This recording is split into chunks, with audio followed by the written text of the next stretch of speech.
Assalamu Walaikum. Hello friends, how are you? Welcome back to my another video. In this video, I am going to show you how to put picture in Excel cell automatically from folder. Let's get started. At first, you have to open your Excel workbook.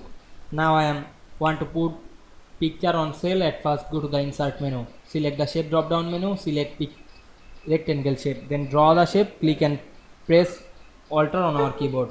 Then select the shape and go to the shape format menu. Click the shape outline, choose no outline and select the shape fill, go to picture. Then click work of line and select a picture from our file. Now I am select the picture and click insert. Now we can see we put picture in Excel automatically. You can resize the cell automatically, the image is resized. I hope you enjoyed my video. Please like, comment, share and subscribe my channel. Thanks for watching.